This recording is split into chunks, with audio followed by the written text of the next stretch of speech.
Assalamualaikum warahmatullahi wabarakatuh, Kang Nur. Waalaikumsalam warahmatullahi wabarakatuh. Ya, kembali Gimana? lagi di video Kang Nur. Nah, kali ini Kang Nur saya mau bahas tentang seputar susuk. Susuk ya? Iya. Oke, bagaimana? Sebenarnya susuk itu apa sih, Kang?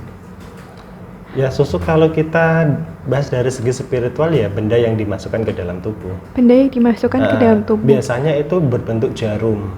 Jarum apa emas. ini, Kang? Jarum Biasanya emas. jarum emas. Itu nanti dimasukkan di dalam lapisan kulit. Tergantung dari si pengguna ingin dimasukkan di mana, gitu. Ataupun dia tergantung si pengguna dia niatkan untuk apa. Rata-rata biasanya kalau yang pakai susuk itu pengennya apa, Kang, yang dia? Biasanya kalau orang menggunakan susuk itu banyak yang digunakan untuk ini ya, daya tarik. Biasa ketampanan, kemudian kecantikan, kewibawaan, bahkan ada yang menggunakannya itu untuk keperkasaan. Maaf, dalam tanda kutip untuk keintiman. Ada yang menggunakannya untuk itu. Oh, ada yang kayak gitu. Nah, bisa dijelaskan nggak, Kang, ciri-ciri orang yang menggunakan susuk itu seperti apa? Bisa dilihat secara kasat mata nggak? Kalau ciri-ciri orang yang menggunakan susuk secara kasat mata nggak bisa kita langsung tebak orang ini menggunakan susuk atau tidak. Tapi biasanya kita bagi orang awam biasa kita merasakan sesuatu. Contohnya apa, Kang? Contohnya adalah kita yang mungkin awalnya kita tidak tertarik sama seseorang, tapi kita bisa dalam waktu beberapa hari atau beberapa waktu kita tiba-tiba tertarik. Kita melihat wajahnya itu tiba-tiba berubah. Kita seperti melihat seorang artis lah, seperti itu. Jadi biasanya seperti itu. Itu ciri-ciri yang paling mudah ditemukan oleh orang awam. Nah, kalau ciri-ciri dari ya orang yang melihat secara spiritual ya tentunya nanti ada berbeda, ada pancaran aura yang berbeda. Nah, kalau dari sisi spiritual ciri-cirinya apa, Kang? Biasanya kalau dari ciri-ciri spiritual saya pernah menemui klien itu dia memang pengguna susuk dan dia mengakui kalau dia menggunakan susuk di bagian wajahnya. Dulu itu di bagian dahi dan dia memiliki pancaran yang berbeda seperti orang biasa. Di sekitar dahinya atau? Di sekitar dahi. Biasanya dia memiliki pancaran aura yang berbeda di area wajah. Biasanya kalau orang biasa dia memiliki pancaran cahaya yang alami. Artinya dia cahaya tidak terlalu terang, tidak juga terlalu redup. Nah, bagi orang yang menggunakan susuk, ini yang biasanya dia bisa dikatakan cahayanya terang, ya, bisa dikatakan cahayanya terang, tapi juga tidak seterang yang kita bayangkan. Gimana ini, Kang? Saya, ya? Belum. Dia terang namun tidak terang. Dia terang jadi, namun tidak masih terang. dalam batas kalau kita bahas periode lampu ya. Kita ibaratkan lampu, dia bisa gonta-ganti warna, bisa putih, bisa juga kuning, gitu. Jadi terang, namun tidak seterang yang kita bayangkan, gitu. Jadi energinya itu memang beda dari orang biasa. Kalau orang biasa seperti saya melihat Mbak ini, cahayanya memang terang, cahayanya alami, gitu. Ya kalau orang biasa, tapi kalau orang menggunakan susuk pasti berbeda, seperti ada cahaya bantuan, gitu. Cahaya bantuan, cahaya bantuan yang nggak alami gitu ya. Dari benda yang digunakan itu tadi, biasanya seperti itu. Kalau dari sudut segi spiritual. Berarti kalau orang awam itu nggak bisa ngelihat ya, cuma bisa merasakan efek dari penggunaan susuk itu ya. Kalau dari secara kasat mata seperti itu. Kalau orang awam sulit untuk melihat, namun biasanya dia akan merasakan. Nanti secara perlahan dia merasakan dengan sendirinya. Karena efek orang yang menggunakan susuk itu tidak bisa langsung kita rasakan. Pasti ada jeda waktunya. Baru kita sadar kalau kita terkena energi dari orang yang menggunakan susuk, seperti itu. Sama seperti kita terkena pelet lah. Secara nggak sadar, nanti lambat laun kita sadar kalau kita terkena pelet, terus kita mencari obat. Oh, kalau misalnya kayak gini ya, Kang ya, misalnya saya ketemu sama seseorang nih, kayak gitu, dia begitu kayak katakanlah dia sangat berwibawa sekali kayak gitu waktu pertama kali ketemu kayak gitu. Tapi kalau misalnya saya udah nggak ketemu sama orangnya atau udah lama kayak gitu, tiba-tiba ya udah kayak gitu, perasaannya biasa aja gitu atau kayak gimana perubahannya setelah ketemu dan sehabis ketemu kayak gitu. Bagi orang yang menggunakan susuk ya, biasanya dia akan berbeda. Nanti kalau biasanya kalau kita sudah ketemu orang sama orang yang menggunakan susuk ya, kemudian kita sudah lama tidak ketemu sama orang itu, biasanya kalau kita ketemu lagi kita merasa biasa. Karena apa? Kita kalau sudah beradaptasi dengan banyak orang, diri kita nanti energinya akan tawar.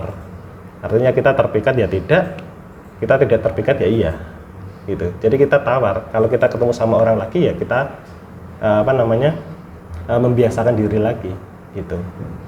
Boleh dijelaskan nggak sih Kang, rata-rata kalau Kang Nur sendiri pernah nggak sih menerima klien untuk pemasangan susuk? Kalau dari saya, kalau untuk pemasangan susuk dengan metode ditanam di dalam tubuh, saya tidak menerima. Tidak menerima. Kalau Ada Kang Nur, beberapa alasan yang memang jadi kepercayaan saya bahwa orang yang menggunakan susuk secara ditanam, itu tentunya kita memasukkan sebuah benda asing ke dalam tubuh. Ada banyak sekali faktor negatif yang bisa kita dapatkan. jadi sebisa Selain mungkin dari itu, kesehatan, kesehatan pasti terganggu. Ya, kesehatan pasti terganggu. Kemudian secara spiritual banyak yang percaya orang yang menggunakan susuk dengan cara ditanam, sakaratul mautnya akan dipersulit, susah untuk meninggal gitu. Jadi memang harus dikeluarkan terlebih dahulu.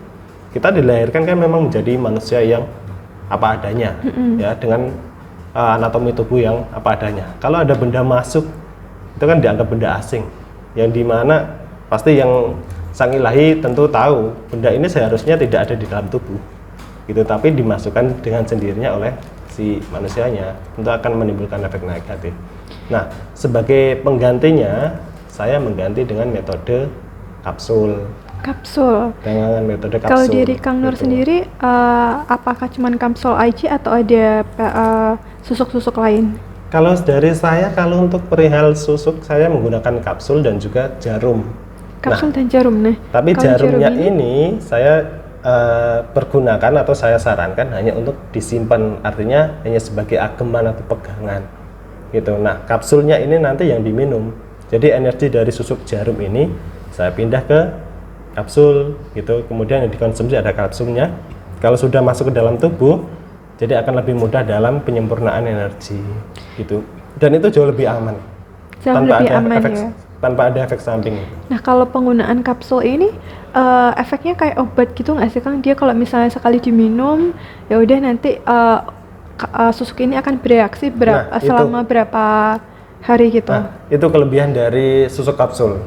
Selain kita mendapatkan manfaat secara spiritual, kita juga akan mendapatkan manfaat secara fisik. Artinya kita mendapatkan asupan nutrisi nih. Ini asupan nutrisi juga bagi darah kita, bagi tubuh kita. Jadi kita mendapatkan dua manfaat dari kapsul susuk ini, gitu. Jadi secara nggak langsung nanti juga akan ini meningkatkan vitalitas tubuh. Setelah itu juga akan memancarkan aura daya tarik seperti pengguna susuk pada umumnya, begitu.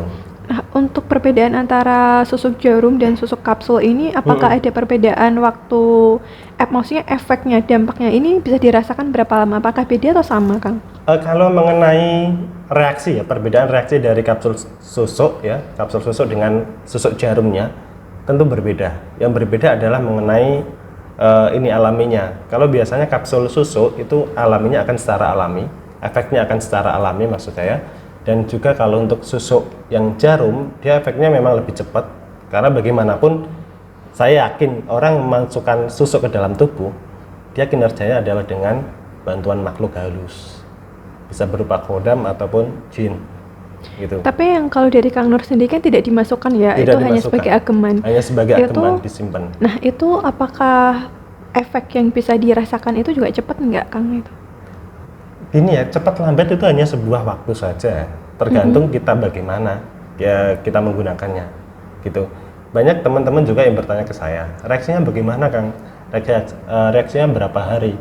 Ya, saya selalu jawab, digunakan saja dulu dengan baik, niatnya ditata, mengenai efek itu nanti akan mengikuti, gitu. Kita sama seperti kita sakit ya, kita berobat ke dokter, masa iya kita langsung menuntut dokter 2 hari langsung sembuh ya dok?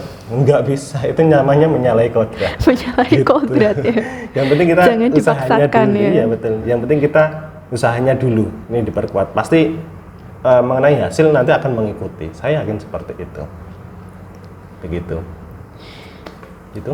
Iya, cukup itu aja Kang Nur untuk pertanyaan seputar susuk. Terima kasih banyak atas penjelasannya. Semoga penjelasan dari Kang Nur ini bermanfaat bagi teman-teman di video Kang Nur. Amin, amin.